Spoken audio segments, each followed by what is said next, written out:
First time আমরা এই air ফ্রায়ারটাকে মাই সারপ্রাইজ অ্যানিভার্সারি গিফটটাকে ইউজ করছি। ফ্রেঞ্চ ফ্রাইজ বানানোর জন্য। যে প্ল্যানিংটাকে ইমপ্লিমেন্ট করেছে সেই প্রথমবার হাতে খড়ি করছে।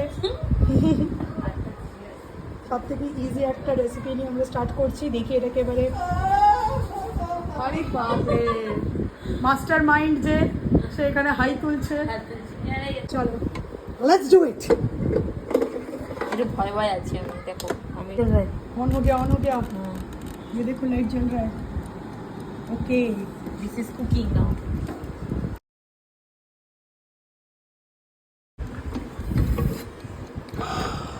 ও মাই গড, এটা তো পুরো টি ফ্রেঞ্চ ফ্রাই মানে একদম এরকম লাগছে দেখতে কি দোকানে কেনা। ক্রিসপি হয়েছে কি? স্পেশাল নেই তো হচ্ছে ক্রিসপি। গরম গরম গরম গরম খেয়ে দেখ প্রচন্ড ক্রিসপি আওয়াজ হচ্ছে। রেখে দে।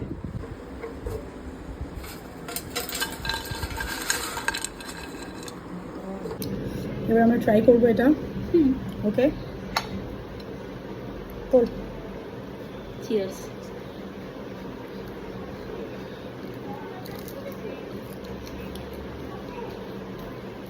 একটু মানে নর্মাল সাইজের মতন একদম নয়, বোঝা যাচ্ছে তেল ছাড়া হয়েছে। বোঝা যাচ্ছে বাট টেস্টি। Test yeah